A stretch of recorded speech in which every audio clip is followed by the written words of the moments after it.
សាច់រឿងថ្ងៃនេះខ្ញុំនិយាយមែនខ្ញុំហ៊ានឲ្យ10លើ10ហ្មង10លើ10ហ្មងអ្នកនរគ្នាគឺឲ្យអ្នកនរគ្នាគឺខកបំណងឯងកុំភ្លេចចូលមកស្ដាប់ហ្នឹងហើយអ្នកនរគ្នាសម្រាប់សាច់រឿងថ្ងៃហ្នឹងគឺជាប្រភេទសាច់រឿងគ្រោះថ្នាក់ចរាចរណ៍គឺរឿងខ្មោចពូកឹមហ្នឹងហើយចូលដល់សាច់រឿងយើងគឺថាខ្ញុំហ៊ានឲ្យ10លើ10ដោយសារអីហ៎គឺថាគាត់លងសាហាវហ្មងអត់ទៅយើងមែនតោះអូខេចូលដល់សាច់រឿងយើងណាជំរឿខ្ញុំបានសាច់រឿងនេះគឺពីអូនសាគាត់ឈ្មោះអូនសាហ្នឹងហើយខ្ញុំអាចហៅគាត់ថាអូនសាអញ្ចឹងទៅខ្លីៗ yes អញ្ចឹងសម្រាប់អូនសាហ្នឹងគាត់ចែកលេខជាមួយនឹងសាច់រឿងមួយនៅខេត្តព្រះវិហារហ្មងគាត់អ្នកនៅខេត្តព្រះវិហារហើយសាច់រឿងនេះគឺកើតឡើងតាំងពីកន្លងឆ្នាំ2017 2018ហ្នឹងអ្នកនរគ្នាជំរឿសាច់រឿងហ្នឹងគឺចន្លោះពេលដែលចូលឆ្នាំខ្មែរហើយអ្នកស្រុកអ្នកភូមិគាត់ជួបជុំគ្នាញ៉ាំជាមួយនឹងគ្រឿងស្វឹងអញ្ចឹងណា yes យកសាច់រឿងនេះពីសាហាវទៅអ្នកនរគ្នាអង្គុយធំត្រូវនិយាយអត់វាពិបាកនៅក្នុងធ្វើកាយវិការហ្មងអញ្ចឹងឥឡូវមិនបាច់អីធំត្រូវអីណាស្អី podcast អីញ៉ៃទេតោះចូលដល់សាច់រឿងយើងហ្មងសុំអង្គុយអញ្ចឹងណាដើម្បីខ្ញុំនិយាយយ៉ាងលះតិចអ្នកនរគ្នាព្រោះសាច់រឿងនេះគឺកុំភ្លេចដាក់កាសឲ្យលឺហ្មងនិយាយទៅបើអត់លះគឺអត់យកលុយទេនិយាយមកចូលមកសាច់រឿងនេះគឺថាជំរឿខ្ញុំនិយាយចូលដល់សាច់រឿងយើងវិញណាចន្លោះពេលចូលឆ្នាំខ្មែរហ្នឹងរបៀបថាពួកគាត់ជួបជុំគ្នារបៀបអ្នកស្រុកអ្នកភូមិអញ្ចឹងហ្នឹងហើយអញ្ចឹងនៅពេលដែលពួកគាត់ជួបជុំគ្នាអញ្ចឹងទៅក៏ផឹកស៊ីហើយពូកឹមគាត់ផឹករៀងស្វឹងហើយពេលហ្នឹងគាត់ក៏ខ្ទង់ម៉ោង7 8អញ្ចឹងហ្នឹងហើយពេលប្រឡប់ហើយនៅក្នុងខែតភាគច្រើនទោះជានៅក្នុងផ្លូវជាតិក៏ដោយក៏អត់ផ្លូវធំដែរហើយសម្បូរទៅដោយព្រៃឈើដែលខ្ញុំនិយាយពីវីដេអូមុនអញ្ចឹងនិយាយទៅខេត្តយើងជំនាន់មុនអ្នកនរគ្នាគឺសម្បូរដើមឈើដើមសកាយដើមអីនៅតាមផ្លូវតាមអីអញ្ចឹងនិយាយទៅគឺស្ងាត់ហ្មងចាប៉ុន្តែគឺគាត់បានជួបគ្រោះថ្នាក់ចរាចរណ៍នៅពេលដែលគាត់ចេញពីផ្ទះដែលគាត់ផឹកស៊ីហ្នឹងប្រហែលជាខ្ទង់1គីឡូដីជាងឯងគាត់ចេញទៅគាត់ជួបជាមួយនឹងគ្រោះថ្នាក់ចរាចរណ៍ជាមួយនឹងឡានហើយគាត់បានស្លាប់បាត់បង់ជីវិតភ្លាមនៅកន្លែងកើតហេតុហ្នឹងហ្មងហើយនៅពេលដែលពូកឹមស្លាប់ហ្នឹងគឺក្នុងសភាពមួយដែលរឿងគួរឲ្យខ្លាចអ្នកនរគ្នាគឺគាត់បានបាក់ជើងហ្មងនិយាយទៅដាច់ជើងមកចំហៀងជាមួយនឹងខួរគាត់គឺបោកនឹងថ្នល់ចាឃ្លីខួរអស់ហើយអ្នកនរគ្នាចូលមកដល់គាត់ក៏យើងកាត់ចូលមកដល់កន្លែងការធ្វើបុណ្យហើយខ្ញុំបញ្ជាក់ឡើងហ្នឹងតិចគឺពេលដែលគាត់ស្លាប់ហ្នឹងគឺស្លាប់នៅមុខផ្ទះរបស់បងប្រុសរបស់អនសាហ្មងបងប្រុសបកើតគាត់ហ្មងណាហ្នឹងហើយអញ្ចឹងខ្ញុំមិនអាចប្រាប់ភូមិឃុំអីពេញលេញទេមិនដឹងថានៅក្នុងខេត្តព្រះវិហារអញ្ចឹងទៅហើយជាមួយនឹងការស្លាប់របស់គាត់គឺយើងបានធ្វើបុណ្យទៅតាមប្រពៃណី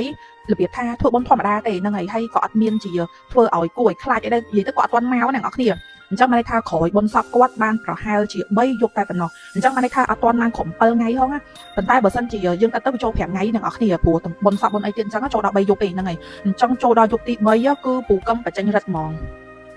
របៀបថាគាត់អត់ឲ្យអ្នកភូមិនេះគឺគាត់ចេញរត់មកភ្លាមហ្មងអ្នកនរគ្នារបៀបអញ្ចឹងជំរឿគឺគាត់បានយំណាអ្នកនរគ្នាម៉ោង6 7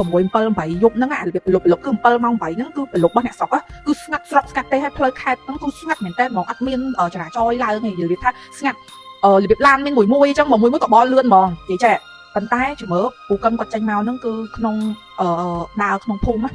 ិយំអ្នកនរគ្នាយំឃើញជើងខ្ញុំហ៎របៀបថាគាត់ដើរយំរជើងគាត់បាត់ជើងមកខាងយំនៅក្នុងតាមផ្លូវភូមិអញ្ចឹងណាហើ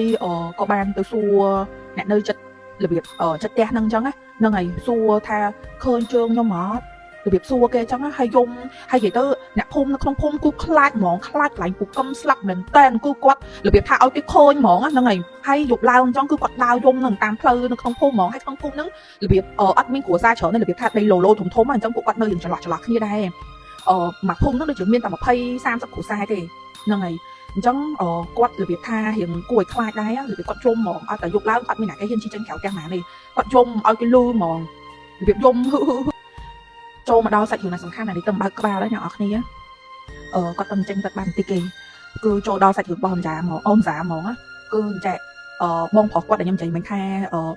ពូគាត់បានស្លាប់នៅមុខផ្ទះគាត់ហ្នឹងអញ្ចឹងគាត់មានប្រពន្ធកូនខ្ចីតាំងតែ5ខែហើយបងប្រុសហ្នឹងគាត់បានទៅចូលព្រៃរបៀបចេញចូលក្នុងព្រៃអញ្ចឹងរបៀបព្រះវិហារអញ្ចឹងគឺមានព្រៃមានអីអ្នកនរគ្នាអញ្ចឹងហ្នឹងហើយអញ្ចឹងគាត់ចេញចូលធ្វើការងារគាត់អញ្ចឹងទៅហើយគាត់ក៏ហៅអាសាហ្នឹងទៅជួយកតប្រពន្ធគាត់បងថ្លៃហ្នឹងរបៀបថាជួយកតប្រពន្ធទៅព្រោះប្រពន្ធគាត់តាំងតែកូនខ្ចីបាន5ខែហ្នឹងហើយអញ្ចឹងក៏អាអូនគាត់ទៅនៅជាមួយបងស្រីមួយយប់ទៅ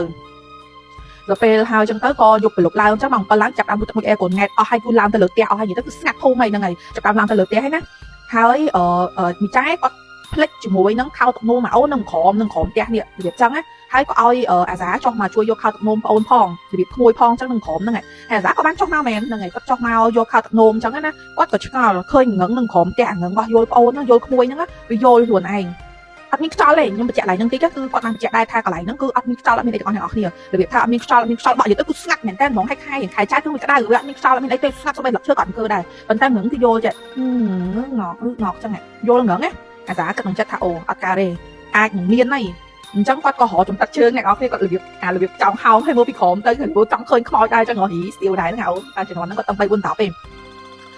ប៉ុន្តែវាគាត់អត់ធានគាត់ក៏អត់ធ្វើវិញហើយក៏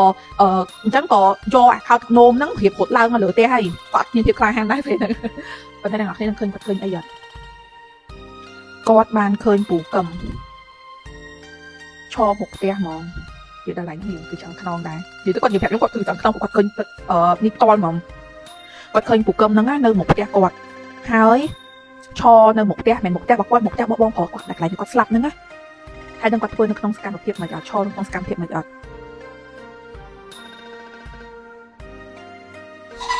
ខ្ញុំគួរខ្លាចចឹងហ្មងពូកឹមហ្នឹងឈរខ្ញុំគួរខ្លាចហ្មងហើយក្បាលគាត់ហូរសុទ្ធតែខ្ទុះមកសុទ្ធតែឈាមពេញមុខហ្មងហើយនឹងថាអាសាធ្វើមិនអត់ព្រាត់ឡើងលើផ្ទះបាត់និយាយទៅគូខ្លាចឡើងនេះហ្មងខ្លាចមែនអីបើសិនខ្ញុំវិញក៏ខ្លាចដែរមានណាខ្លាចលោកគាត់មកក្នុងសភាពបែបហ្នឹងចឹងហើយអត់ទាន់អស់ហើយអ្នកនរគ្នាគឺគាត់ហ្នឹងបានទៅផ្ទះរបស់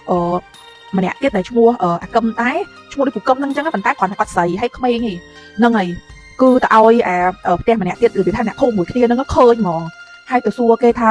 ឃើញជើងពូហេ